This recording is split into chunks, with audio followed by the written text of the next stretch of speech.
During the final years of the conflict, the extermination system adopted by the Nazi regime reached a technical level of execution that operated as a continuous machine, without pauses or deviations. In certain camps, enclosed structures were designed where entire groups were led under false pretenses, stripped of everything, and led to hermetic spaces whose main function was to eliminate large quantities of people in a short time. The logic behind these chambers was not only based on the use of lethal substances, but on an organized structure to convert every step of the process into an act of physical and mental nullification. From the external management of the doors to the forced manipulation of the corpses, everything was part of a rigid sequence. The Sonderkommandos, selected from among the prisoners themselves, were forced to execute repetitive tasks such as cleaning the remains, classifying the objects, reviewing the bodies, and leaving the place prepared for the next group. Nothing was left outside of control. Everything was regulated. What type of physical and mechanical tortures were produced within this system of mass extermination?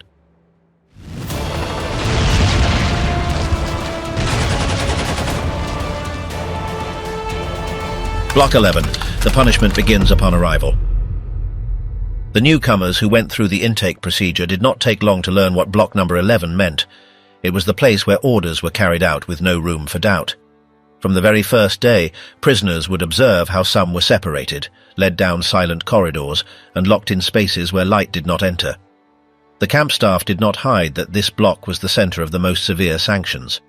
Unlike other areas, here there was no yelling or public beatings. Everything was decided in private, inside the concrete walls, without witnesses or explanation. The punishments were not only physical, they also sought to break the will. The small, windowless, unventilated cells, where up to 4 people were locked standing up, were just one part of the system.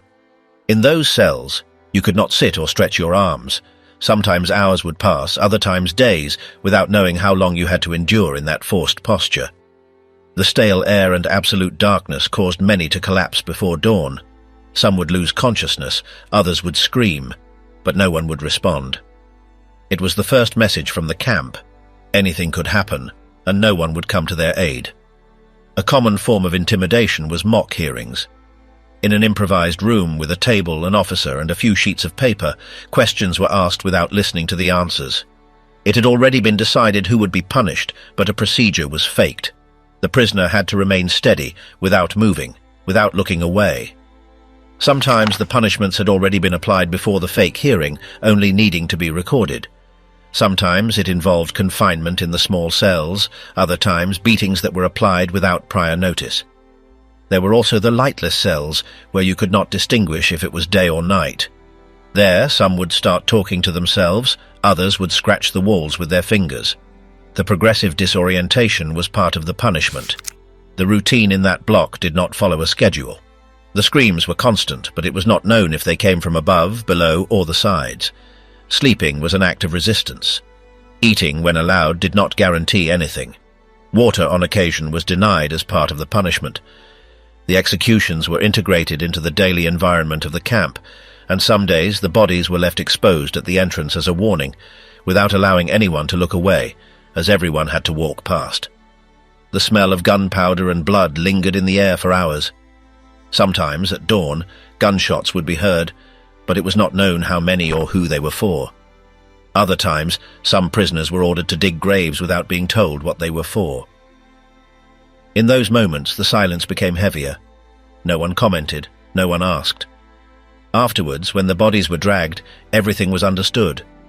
The shovels were left next to the graves, as part of the landscape, until another order arrived. The newcomers who did not understand what Block 11 meant soon learned not to look that way.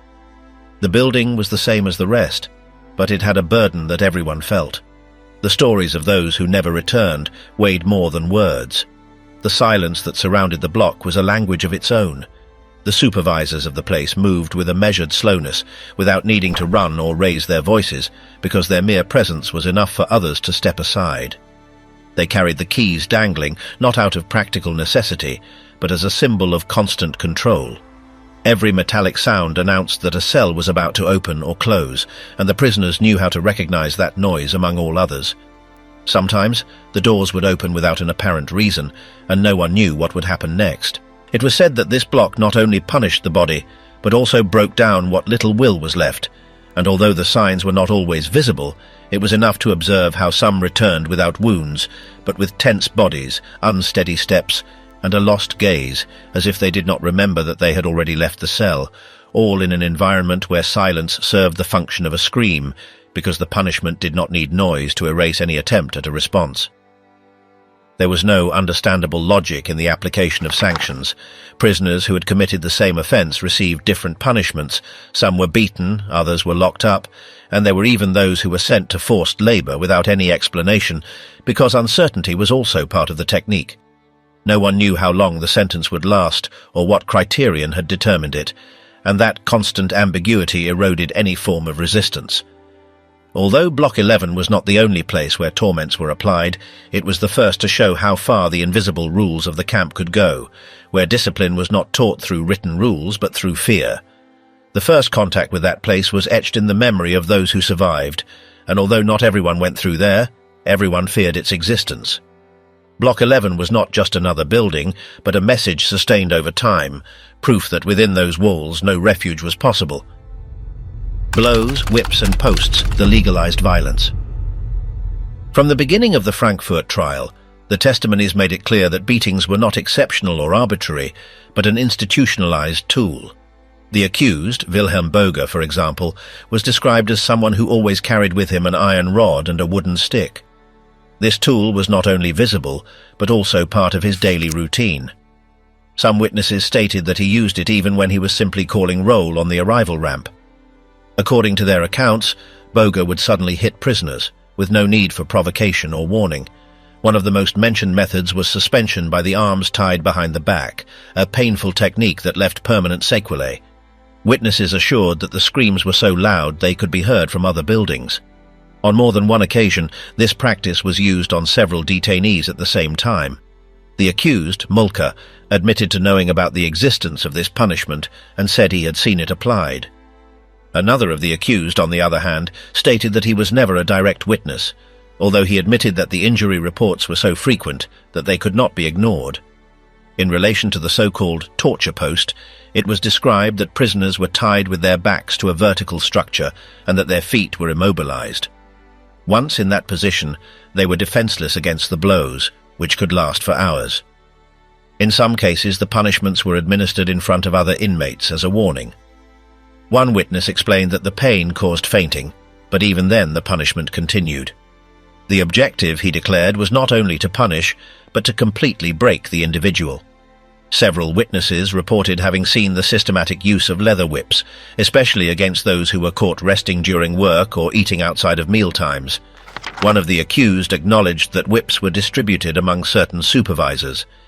In another testimony, it was stated that there was even a hierarchy of punishments, and that blows with wooden rods were considered less severe than whippings. In one of the most shocking fragments of the trial, a former prisoner recounted that during a routine inspection, he was beaten for not having clean clothes. The guard who beat him did not say a word, and the punishment was immediate. The witness explained that he lost consciousness after receiving at least 20 blows in a row, and that he was dragged to his bunk without receiving medical attention. Another similar case occurred when an inmate was caught talking during a formation. He was forced to kneel for several hours under the sun, while receiving intermittent slaps from different guards. The normalization of these practices became evident in the internal records themselves. One of the documents presented at the trial showed a disciplinary report in which the exact number of blows applied to a prisoner was specified as part of a sanction. It was not an improvised action, but a formalized practice, noted and reviewed. In some cases, prior authorization was requested to carry out a specific physical punishment. The accused, Schwarzhuber, admitted in his statement that he had participated in the approval of punishments, and that he even received instructions on what type of blows were tolerable depending on the prisoner's condition. The selection of the torture instrument also seemed to obey specific criteria. Prisoners considered repeat offenders were subjected to longer punishments and with heavier tools. Some accounts described how the punishments became involuntary spectacles. On one occasion, an entire line of prisoners was forced to witness the beating of one of their comrades.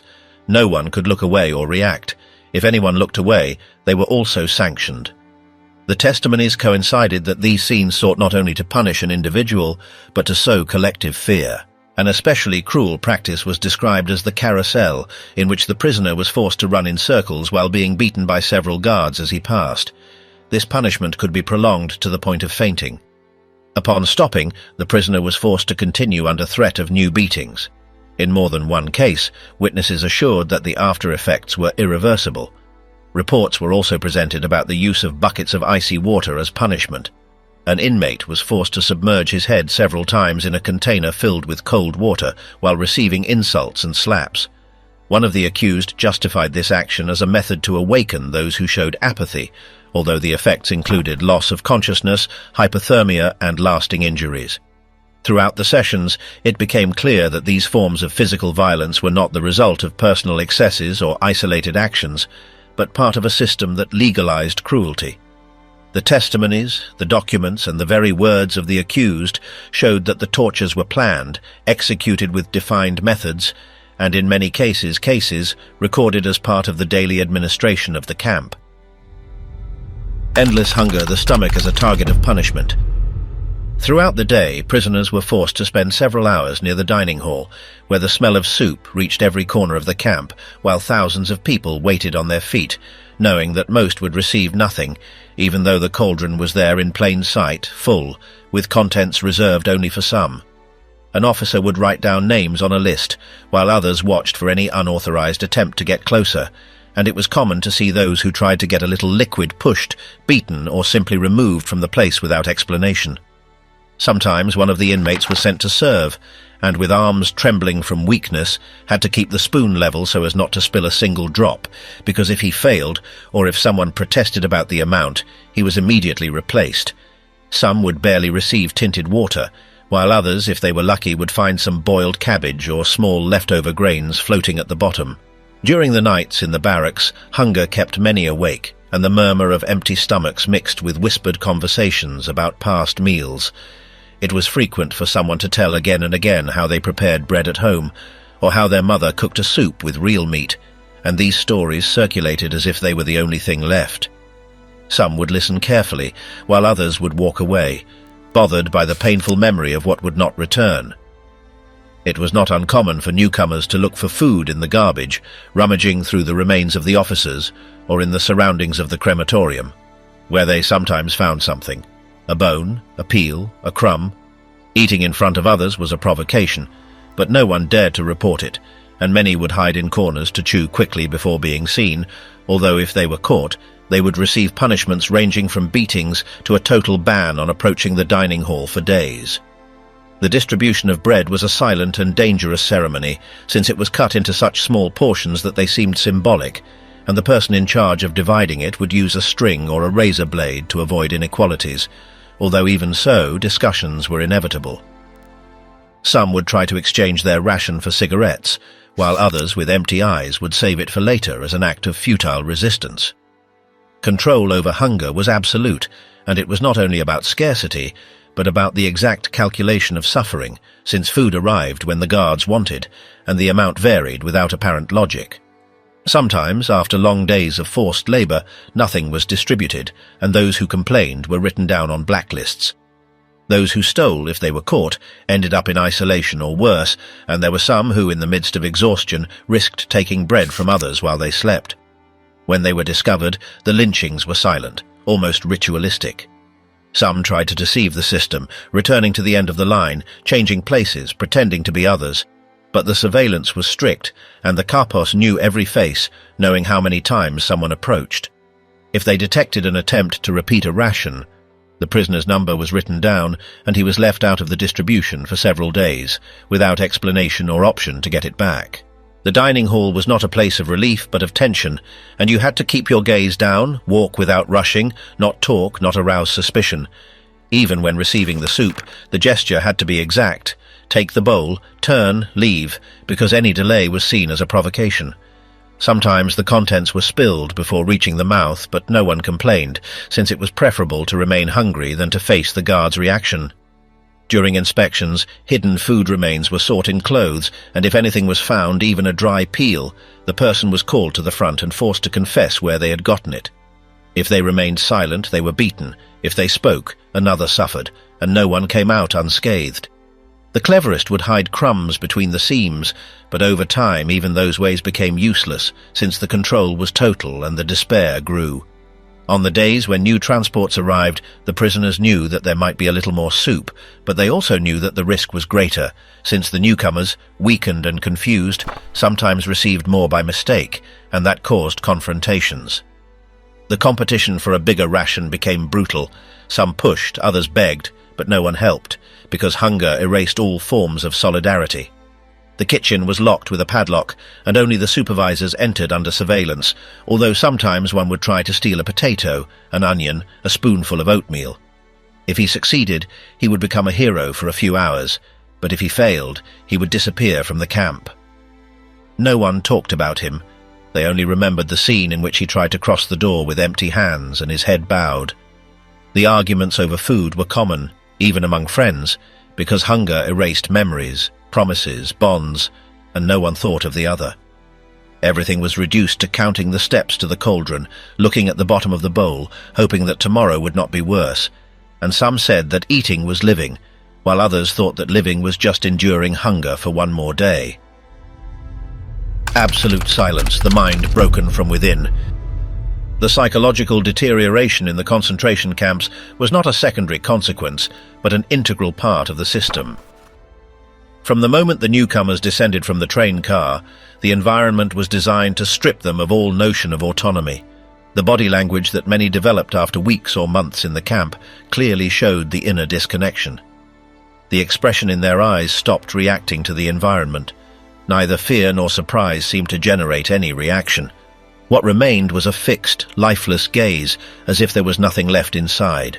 Some prisoners would become silent figures who wandered aimlessly around the camp, completely oblivious to the external chaos. They would not speak unless spoken to, and if they did, their answers were short, mechanical, as if they were simply reproducing learned phrases without any intention. This form of obedience was not the result of free will, but a kind of conditioned reflex after a succession of blows, shouts, and threats. Many learned that thinking for themselves was not only useless, but dangerous. Any initiative could be misinterpreted. Any misplaced word could be punished. A common phenomenon was that of automatic obedience. Several prisoners described how, even without fully understanding the orders, they would respond quickly, as if their body were acting on its own. This occurred especially among those who had gone through several punishment sessions, or who had witnessed extreme reprisals without any explanation. Over time, many stopped asking themselves why things were happening. The only daily goal was to avoid being noticed. One of the most striking symptoms of internal collapse was the loss of contact with one's own identity. In Auschwitz, the use of numbers instead of names was not an administrative detail, but a way to fragment the personality. Some inmates would refer to themselves using their number, even among close companions. This alienation was deepened by emotional isolation. Unlike other forms of prison, in Auschwitz free communication among inmates was minimal. Distrust, fear of consequences, and exhaustion caused personal exchanges to become increasingly scarce. The result was a state of almost automatic existence. Some inmates described how their days went by without conscious record. They would wake up, march to work, return, and sleep without being able to remember what they had done. That dissociation was not only a defense against pain, but also a mechanism of adaptation to an environment where thinking was dangerous. In many cases, what was lost was not just the will, but the notion of temporality. Without dates, without external references, many did not know how long they had been in the camp. Obedience was reinforced through unpredictable fear.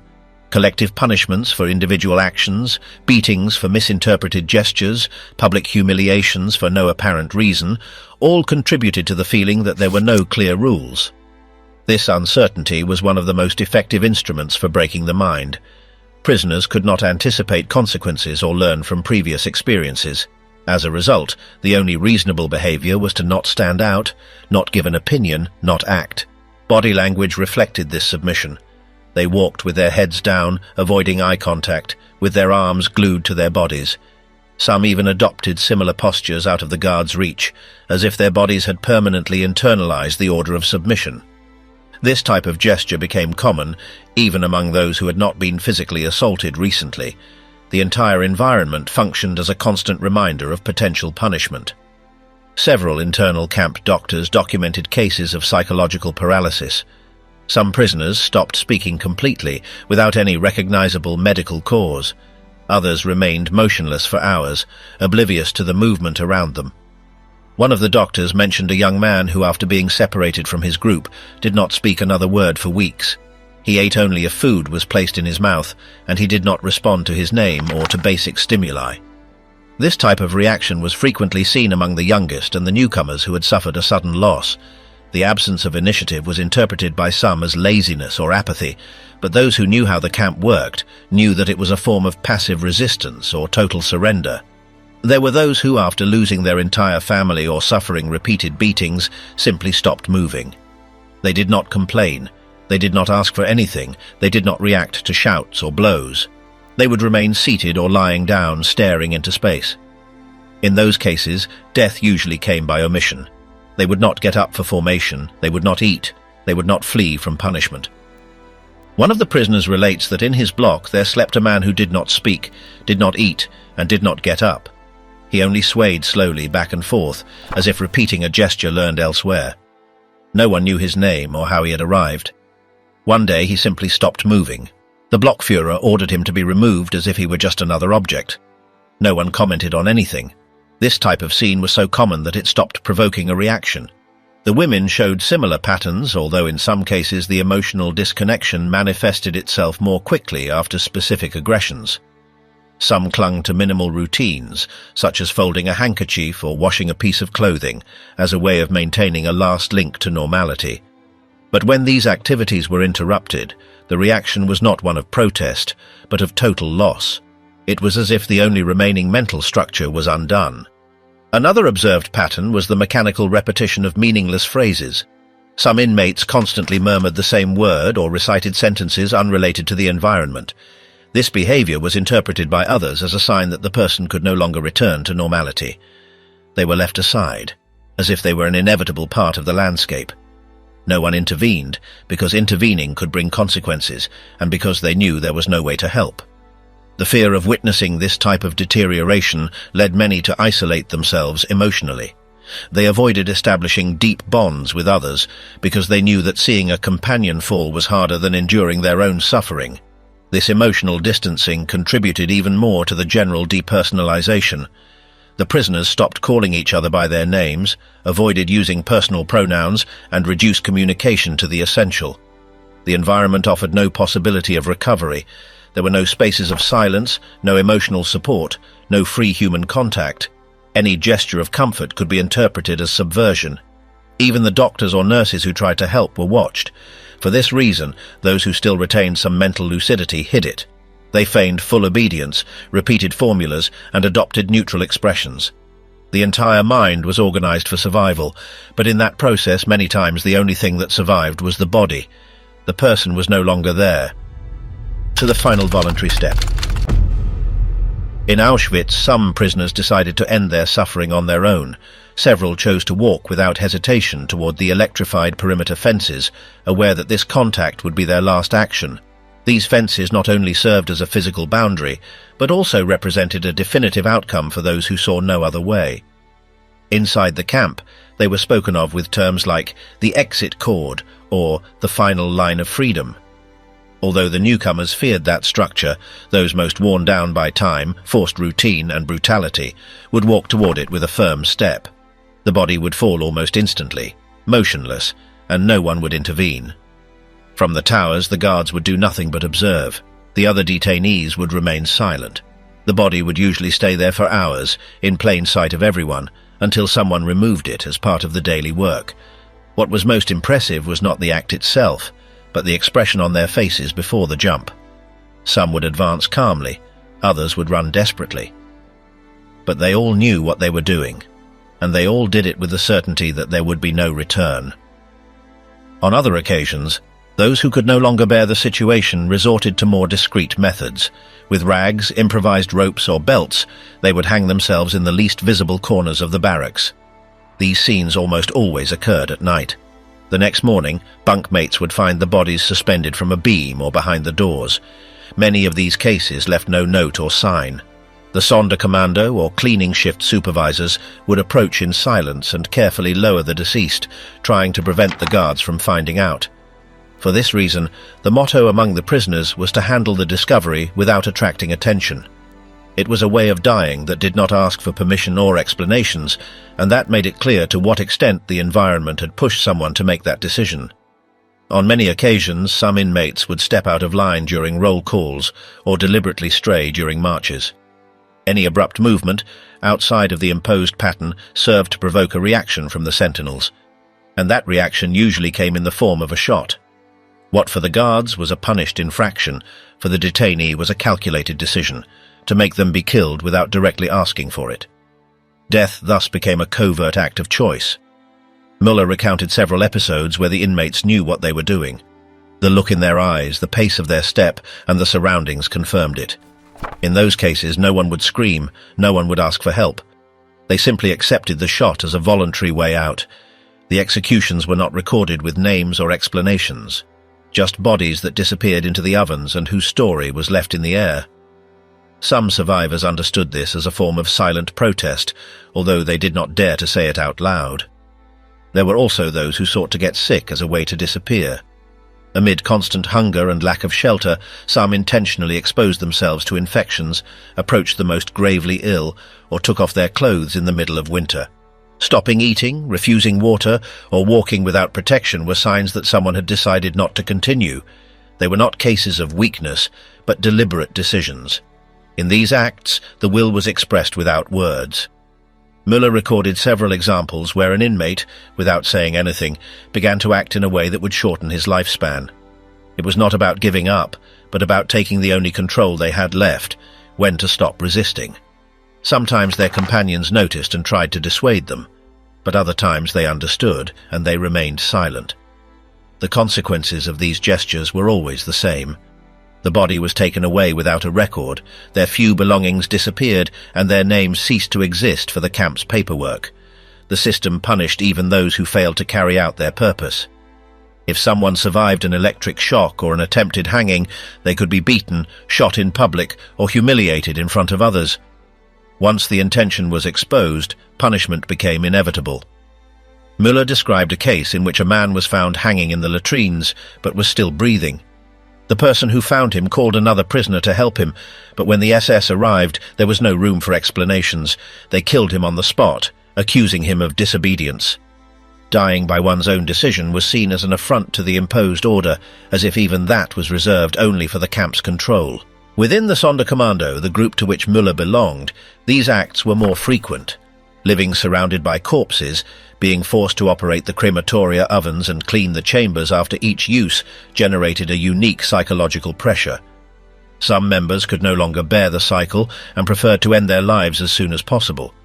Some threw themselves into the fire, others crossed prohibited areas without weapons or the intention to escape, only seeking a quick death. There were those who refused to follow orders, knowing that the refusal would lead them to the firing squad.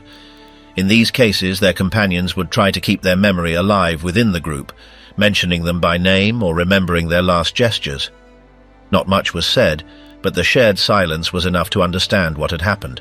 There were no tributes or candles, just gestures, memories, and tacit respect for those who could no longer continue. For them, the only possible way out was the most radical, and they assumed it with full awareness. As the days passed and the winter became harsher, these actions were repeated more frequently. The exact number was never counted because not all cases were recorded. But those that remained in the memory of the survivors were enough to understand that the phenomenon was constant. The reasons were not new. Despair, physical pain, absence of hope, fear of what could come. Some did it upon receiving news that their families had died. Others simply could not bear the environment any longer. Not everyone managed to carry out their decision. Surveillance, lack of privacy, control of movements, and lack of means made it difficult. But the desire was present, and when they finally succeeded, their companions knew that it had not been an accident. Unlike other documented crimes, these acts were not judged after the war, nor do they occupy plaques in museums. But they were there every day in every corner of the camp.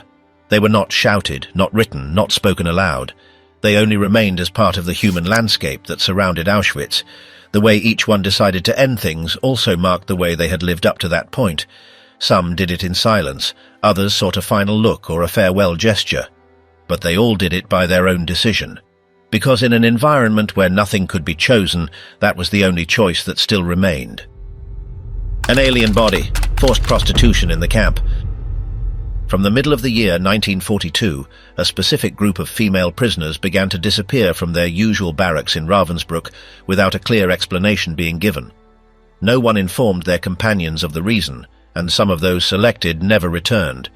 The most common rumor indicated that they were being sent to a place called the Sonderbau, a kind of special barracks whose real function was unknown to most. Some women returned after several days, with a transformed face, not wanting to talk, locked in a strange silence that only reinforced the collective unease. The official version said that the building housed an infirmary, but none of those who returned seemed to have received medical attention. Over time, it was learned that this new space was a brothel designed by the camp administration, with the goal of motivating certain male prisoners in other facilities, especially those assigned to hard labor in factories or mines. The Nazis believed that limited sexual access could improve productivity. The women chosen were mostly young, healthy, and considered re-educable. They were taken from Ravensbrück and transferred to the Sonderbau, where the SS organized everything with bureaucratic precision.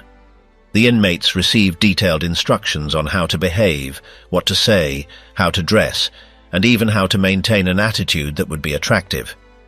Obedience was total, with no possibility of refusal. The building was divided into small individual rooms with clean beds, ironed sheets, soap, and towels. It was a brutal contrast to the conditions of the rest of the camp, but that appearance only hid another form of punishment.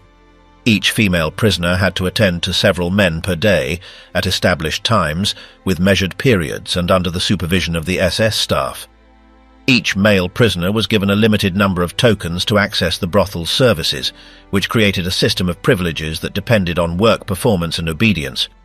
Those who did not meet the quotas or presented some problem were punished or simply removed from the program. Most of the selected women were unaware of what awaited them until it was too late. Some believed they were being transferred to another camp with better conditions. Others thought they were being offered some type of reward for good behavior. Only when they entered the Sonderbau and were given the special uniforms did they understand what was happening. Some tried to resist, but there was no way out. Those who refused were returned to the original barracks, where the treatment worsened, or they were transferred to worse camps. In other cases, they simply disappeared. The stories that circulated among the inmates spoke of companions who chose not to return and ended their lives before submitting. The operation of the brothel was completely regulated. The encounters were scheduled by shifts, and each man had to register before entering. The women were forced to maintain a submissive attitude and to feign willingness. In some cases, they even had to learn phrases in German to please the visitors. The SS watched everything from adjacent rooms with the excuse of maintaining order, although they also imposed physical punishments for any behavior considered inappropriate. Even the women's menstruation was controlled to ensure continuous availability. In addition, the inmates were subjected to weekly medical checkups to detect infections or diseases, not out of concern for their health, but to prevent outbreaks that would affect the operation of the system. The idea of establishing brothels in concentration camps was promoted by Himmler, who considered it could be a useful tool to increase productivity and maintain control over the men. The initiative was promoted as a strategy of manipulation and reward. Himmler maintained that men who worked better deserved prizes, and sex was considered a legitimate stimulus. The logic behind this reasoning did not contemplate the women as people, but as available instruments within the camp's machinery. Some of the women who were forced to participate in these brothels later recounted the trauma that the experience entailed, not only because of the forced physical act, but because of the subsequent isolation. Many of them were rejected by other female prisoners upon returning to the barracks, as if they carried an invisible mark with them. The stigma was deep and silent. No one openly insulted them, but the distance, the rejection, the constant judgment was noticeable. Some barely spoke, avoided eye contact, and spent hours sitting in a corner doing nothing. The brothel program was not limited to Ravensbrück. Over time, it spread to other camps, such as Buchenwald, Dachau and Auschwitz, among others. In total, at least 10 similar facilities were established, all under SS control. In each of them, the same pattern was followed: selection, deception, transfer, exploitation and silence. The exact figures on how many women went through this system are not known precisely, but testimonies indicate that there were hundreds. Access to these brothels was not the same for all prisoners. Some groups, such as the Jews, were excluded. Only certain political or re-educable prisoners were authorized, which generated another form of hierarchy within the camps. The Nazi administration justified this system as a rational mechanism of control. Statistics were even kept, and reports were written about the effectiveness of the program. Some documents analyzed the results obtained and proposed improvements, such as reducing the waiting time between each encounter or increasing the number of women available. Everything was treated with a tone of bureaucratic efficiency, without any mention of the prisoners' suffering. The depersonalization was total. The women were not seen as victims, but as one more part of the production and control system. One of the most serious consequences was the physical and psychological deterioration suffered by many of those who participated. The constant medical checkups did not prevent some from contracting serious diseases. They also did not prevent pregnancies, although in most cases forced interruptions were performed without anesthesia. In other cases, they were sent to medical experiments related to sterilization or immunology. Those who were no longer useful were removed from the program and returned to the common camps, where the stigma persisted and the possibility of surviving decreased. Others disappeared without a trace. The implementation of the brothels was not an isolated or improvised event. It was a systematic policy designed and executed by high-ranking SS officials with ideological support and logistical planning. The official reports speak of improvements in worker morale and reduction of internal conflicts. In reality, it was another form of violence, disguised as an incentive. The use of the female body as a tool of control left deep scars, invisible but permanent. There were no subsequent sanctions for those who organized or supervised this system, and for a long time the issue was ignored even in the post-war trials. The imposed silence was almost absolute. Many of the survivors never told what they went through, not even decades later. Some mentioned it only once, without going into detail, as if the memory itself were intolerable. The shame was not from those who organized the brothels, but from those who were forced to participate. That inversion of the moral weight was one of the cruelest after-effects of the system. Even among the inmates themselves, many were unable to differentiate between those who had been forced and those who supposedly accepted it. That confusion remained for years and further complicated any attempt at reparation or memory. Even today the topic remains uncomfortable. It appears in few investigations, often as a footnote with no space to fully understand what it entailed. However, the documents, records and testimonies show that it was a key piece of the camp system's operation. It was not a mistake or a deviation or an exception. It was a deliberate decision, planned and executed with precision. A structure built with resources, orders and supervision within a regime that reduced the human body to a disposable tool. For many, it was the moment when all ties to the idea of a future were broken. Some endured it to the end, others found another way out. No one returned the same. No inheritance, abortions, sterilization and mutilations. The women who were pregnant upon arriving at Auschwitz knew that they would not be allowed to give birth. The SS considered births a risk that had to be eliminated, either by interrupting the pregnancies from the beginning or by taking more drastic measures when it was no longer possible to hide them. Ruth Elias, several months pregnant, was assigned tasks in the kitchens, which gave her a limited margin of protection thanks to a Czech capo who already knew her. For weeks she hid her condition by wearing a large apron and staying out of the guards' visual range. Although she felt increasingly weak and her body betrayed the inevitable, she continued to feign normality. One day, while working cleaning buckets, she fainted. They took her to the camp infirmary, where a Czech doctor, also a prisoner, helped her, giving her some food and hiding her condition from the German doctors. That small network of women who knew how to keep silent managed to prolong the life of the baby in her womb for a few more weeks. When her pregnancy could no longer be hidden, Dr. Mengele was informed. Mengele, upon seeing her, did not react with anger but with a mixture of interest and challenge. He asked her why she had hidden her pregnancy, and she replied that she did not know if she would survive. He decided that she would serve as a case study. He allowed her to continue with the pregnancy without assigning her to the death transports, but under controlled conditions. He gave her instructions to remain in the infirmary without special food, without additional care. Only observation. The doctor warned her that he would not provide her with anesthesia or medical assistance if she were to give birth. He said he wanted to see how far the human body's resistance would go under those conditions. During those weeks, Ruth was isolated, along with other pregnant women, all in advanced stages. The place where they were kept was dirty, without blankets, without beds, without enough food and under constant surveillance. Every day one was called and never returned. Some were taken directly to the gas chamber. Others, like Ruth, were kept alive as experimental material. In the last month, Ruth felt the baby moving inside her, but her body was exhausted. Her skin had stuck to her bones and she could barely stand up. Finally, in the middle of the night, labor began. There were no doctors or nurses. Only another female prisoner tried to help her, without experience or tools. The labor was long, exhausting, and without any professional help. The next morning, a baby girl was born. Ruth was so weak that she could not lift her. When they told Mengele, he arrived with other doctors. They surrounded the bed, observed the mother and the newborn, took notes, commented on the state of both, and left without saying a word.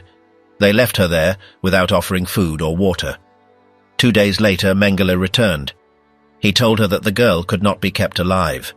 The Jewish material would not be allowed to multiply. He gave her a clear order: she had to stop feeding her.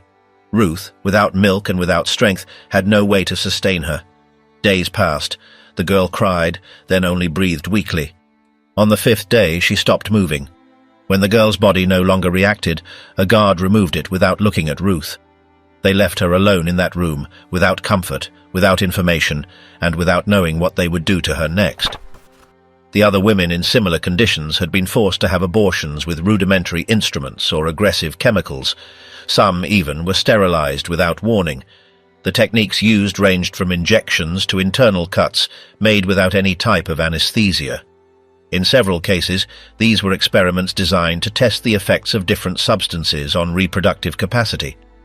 The women who went through these tests did not know if they would be able to walk the next day or if there would be any internal after effects. None received information.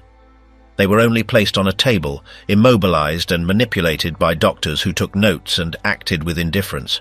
In one of the pavilions, Ruth met a young woman who had been subjected to an intervention that left her without a uterus. The operation was done without her knowing. She was told that they needed to take samples. When she woke up, she could not walk. There were no painkillers, no recovery, only pain, fever, and constant bleeding. Instead of rest, she was sent back to forced labor a few days later. Another woman said that in her case, the doctor had injected an unknown substance into her abdomen, supposedly to stop the development. She lost the fetus in the midst of unbearable cramps. The procedure was repeated on several female prisoners. Some died within a few hours. Others were left with permanent after effects. None were treated afterwards. There were no cures, only abandonment. Ruth saw how those who were marked as unfit disappeared. Some returned to their barracks without being able to walk. Others never came back. The interventions were not limited to abortions. Sterilizations were performed using radiation, fallopian tube cuts, or chemicals. The women were lined up, examined, and sent without prior notice to pavilions where doctors in white coats were waiting for them. There, everything was done without explaining anything. Many of them did not know what had been done to them until weeks later, when the pains did not stop, or when they tried to menstruate again and could no longer. Some were forced to observe the procedures on other companions. The fear became constant. Any medical examination could end in an internal mutilation. In some cases, organs were extracted for the purpose of comparative analysis. The conditions in which this was done were unsanitary: rusty tools, ungloved hands, unclean tables, and no prior sterilization. Those who survived did so with infections, high fevers, and no possibility of rest. They were not allowed to talk to each other about what had happened. There were punishments for those who tried to warn others. Ruth witnessed how a woman tried to take her own life after one of those operations. She did not succeed. They punished her for causing disorder. In the camp, the topic of motherhood was considered a danger. Pregnancy implied hope, continuity, future. For this reason, all forms of reproduction had to be annulled. The most effective way was to attack the body from the inside, nullifying its function without the need for execution. This allowed the female prisoner to continue being used as labor without representing a biological risk. The message was clear: no offspring were acceptable. Some women, even knowing what awaited them, tried to hide their pregnancies until the end. Others, on the other hand, presented themselves to the doctors with the illusion of receiving help. None were treated with compassion. Some asked to keep their children if they survived. They received no response. They were only marked with a number and sent to the next step.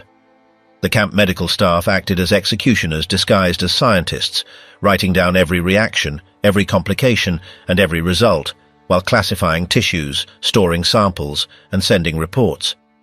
The women's bodies were treated as temporary containers, eliminated as soon as they ceased to be useful. Ruth remembered the faces of several of them, some barely 16 years old, who had arrived pregnant after being arrested with their families and who never saw their parents again. They only went from a train car to a stretcher without knowing what awaited them.